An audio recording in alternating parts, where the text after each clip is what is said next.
पूरे देश की निगाह इस वक्त गुजरात की ओर है और दिल्ली के मुख्यमंत्री और दिल्ली के उप मुख्यमंत्री दोनों इस वक्त गुजरात में हैं।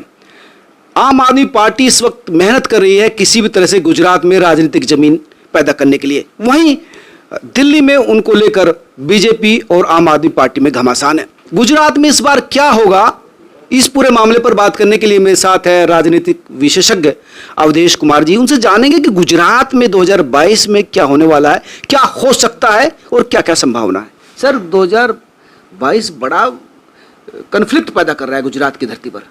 देखिए, एक पत्रकार होने के नाते भविष्यवाणी हमको नहीं करनी चाहिए, जोखिम भरी होती है, लेकिन कृत्रिम माहौल बना करके हम ये मान लें कि जैसा हम बता रहे हैं वैसा ही कुछ होने वाला है, तो फिर वो राजनीति का और धरातल का सही विश्लेषण नहीं होता है।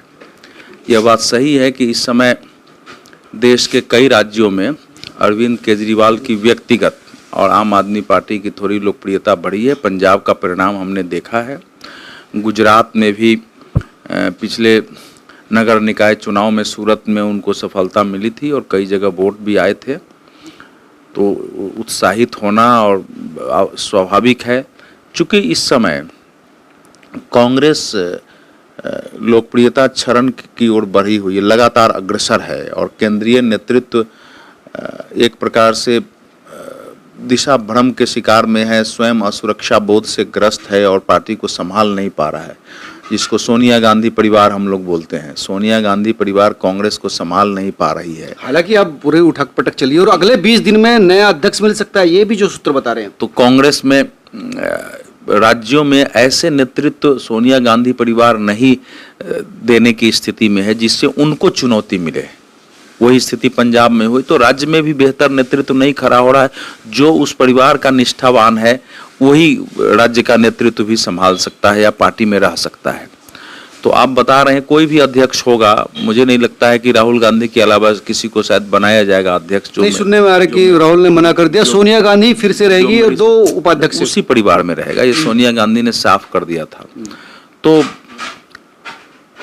इसी कारण अलग अलग राज्यों में कांग्रेस की स्थिति दिन प्रतिदिन कमजोर होती जा रही है और दुर्बल कांग्रेस मुकाबला नहीं कर पा रही। तो वो जगह इस समय आम आदमी पार्टी भरने की कोशिश कर रही है। उसको लग रहा है कि कांग्रेस के से निराश लोग, जो उनका वोटर है, जो सेकुलर वोटर हो सकता है, वो भी आएगा। चूंकि हम राष्ट्रवादी आवाज लगा रहे हैं, भाजपा अगर घर घर तिरंगा कहती है तो वो भी दिल्ली के शाम को तिरंगा लेके उतर पड़ते हैं, तो वो वोटर भी हमारे साथ आएगा। और हम चूंकि गणेश उत्सव से लेकर के अलग अलग प्रकार से दिवाली मना लेते हैं, दुर्गा उत्सव कर देते हैं, तो जो हिंदुत्ववादी भी वोटर है वो कुछ हमारे साथ आ जाएगा। और साथ ही साथ जो भाजपा के विरुद्ध में आइडियोलॉजिकली एक बड़ा वर्ग है जिसके लिए और कुछ मायने नहीं है, देश रहे जाए, भारत की राजनीति अच्छी हो बुरी हो, उससे उसका कोई मतलब नहीं है। उसका इतने ही से मतलब है किसी प्रकार से भाजपा आरएसएस नष्ट हो जाए, मोदी खत्म हो जाए। तो ये जो शक्तियां हैं, नकारात्मक शक्तियां, उसमें माओवादी भी है, उसमें जिहादी एलिमेंट्स भी हैं, कट्टरपंथी दूसरे क्षेत्रों के। यानी आपका कहना है कि कांग्रेस का पिछड़ा vote bank, anti BJP vote bank, वो ग्राउंड आम आदमी पार्टी के पास नहीं है। वो अभी मैं नहीं कह रहा हूं। मैंने कहा ये सारे पर नजर है अरविंद केजरीवाल के कि ये सारा वोट मेरे साथ यूनाइट हो सकता है, खासकर जहां दूसरी पार्टी तीसरी पार्टी नहीं है। तो इसलिए गुजरात में उन्होंने अपना ध्यान लगाया है। 9% करीब मुसलमान वोट है और कांग्रेस का वोट बिखरा है, कुछ आदिवासी वोट है, व्यापारियों का वोट है। चूंकि ये स्वयं गुप्ता जाति से आते हैं, अपने को व्यापारी मानते हैं, जैसे दिल्ली में व्यापारियों ने उनका समर्थन किया तभी तो भाजपा खत्म हुई है। तो व्यापारी जो जातियां हैं, बनिया जाति, वो सब भी उनके साथ आ जाएगा। तो ये मान करके वो एक कोशिश कर रहे हैं। ये कोशिश कितनी फलीभूत होगी ये, क्योंकि ये सवाल इसलिए महत्वपूर्ण है कि बीजेपी लगातार सत्ता में है 1995 से और लगातार 2002 से सीटों की संख्या घट रही है। ये घटना 99 तक आ गया था 2017 में। 2022 में कहीं पासा ना पलट जाए। नहीं, देखिए, जिसको आप सीट घटना कहते हैं उतना ज्यादा अंतर नहीं है। अगर 2012 को छोड़ दें तो बहुत ज्यादा अंतर नहीं था। 127 हो गया, 122 हो गया, 117 हो गया, तो लगातार जीतती रही है। कोई पार्टी लगातार चौथे, पांचवें, छठे, सातवें चुनाव तक अगर इस ढंग से सफल होती है तो माना जाना चाहिए कि उसका एक अस्थायी, सुदृढ़ आधार बन चुका है, उसमें राजनीति भी है, उसके काम का भी असर है और उसमें वैचारिकता भी, आइडियोलॉजी भी है। तो गुजरात में आइडियोलॉजी के लेवल पर भी भाजपा स्ट्रांग है, उसका राजनीतिक ताकत भी है, जो जातीय समीकरण है वो भी उसके पक्ष में जाता है।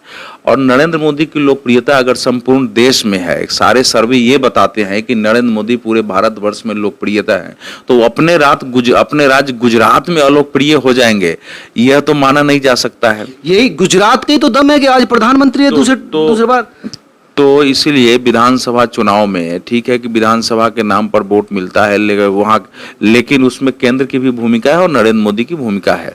पिछली बार आप जानते हैं कि जो जिस चुनाव की बात करें, पिछला 2 चुनाव 2007 और 2012 दोनों चुनाव में, हालांकि 7 में उन्होंने बेहतर किया है, 2012 के चुनाव में केशुभाई पटेल का विद्रोह था, साथ ही साथ पटेल समुदाय उनके विरुद्ध था, उसमें से जीत निकाल के लाना भी सामान्य बात नहीं थी। प्रधानमंत्री को स्वयं 3 दर्जन सभाएं करनी पड़ी।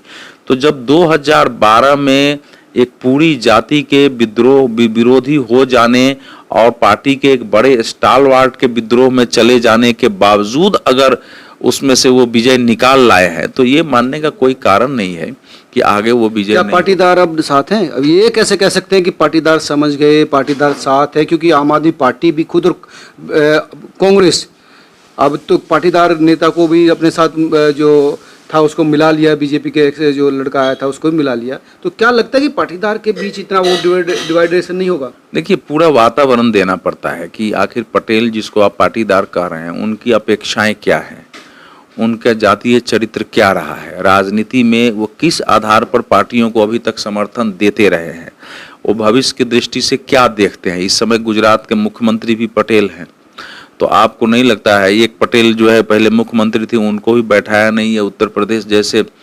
प्रांत का राज्यपाल बना के रखा है, तो केंद्र में, तो इसलिए ये केंद्र में भी पटेल मंत्री हैं, पाटीदार, पटेल नाम नहीं है पाटीदार। तो इसीलिए इस समय अब पटेलों की वो स्थिति नहीं है जो कि 2012 के समय थी। अब वो स्थिति बदल चुकी है, पटेलों का मनोविज्ञान बदला है। पटेल हिंदुत्व, जातीय संरक्षण, अपने सत्ता में अपनी पहुंच, अपने व्यापार और रोजगार, इन सब दृष्टियों से मिला करके वो वोट देते रहे। तो उनका अभी सत्ता में उनकी पकड़ है, उनकी धनक है, वो उनकी चलती है।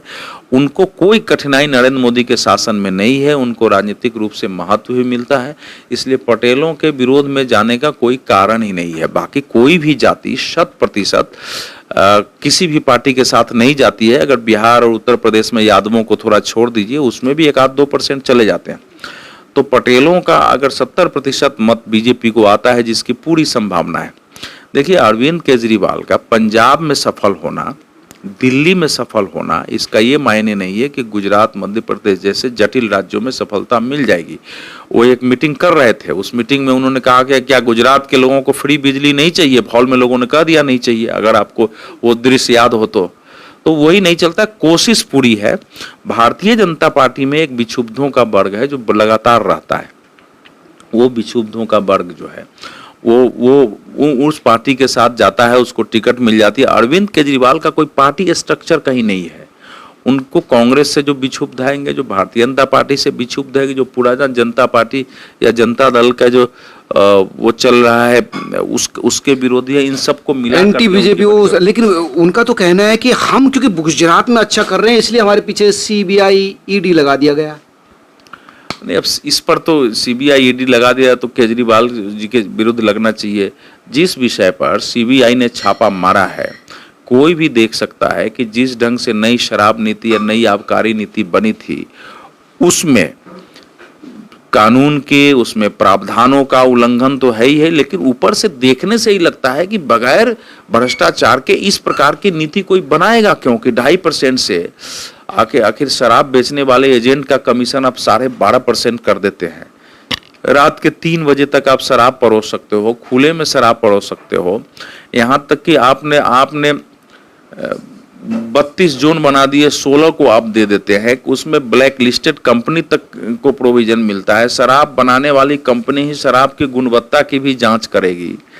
और ये इस प्रकार से अगर नीतियां बनी है, लाइसेंस फी तक आपने वापस कर दिया है, उसमें से माफ भी कर दिया है, बहुत सारी इसमें अनेक पहलू हैं जिनसे लगता है कि किसी न किसी प्रलोभन, दबाव या उसकी लालच में ये नीति बनाई गई थी। बगैर मनीष कह रहे हैं कि बीजेपी की तरफ से मुझको ऑफर आ रहा है कि तोड़ के आ जाओ और तुमको सीएम बना देंगे। नहीं तो अगर भारतीय जनता पार्टी राजनीतिक पार्टी है, हो सकता है उसने कोशिश की हो पार्टी को तोड़ने का, इसमें कौन बुरा है। लेकिन जिस व्यक्ति पर भ्रष्टाचार का आरोप है और लंबे समय से है, उसको बीजेपी अगर तोड़ने की कोशिश कर रही है, इसका मतलब भारतीय जनता पार्टी इस देश में सबसे नासमझ पार्टी है कि जिसको भ्रष्टाचार के खिलाफ लड़ना है, उसके व्यक्ति को आप ला के, जिसको वो कह रही है कि इनके कार्यकाल में दिल्ली की शिक्षा रसातल में पहुंच गई है, उसको कहेगा कि आप आ जाइए, हम आपको मुख्यमंत्री बना देंगे। उन्होंने ये भी कहा है ना कि मुख्यमंत्री का ऑफर दिया गया था, केस हटा देंगे।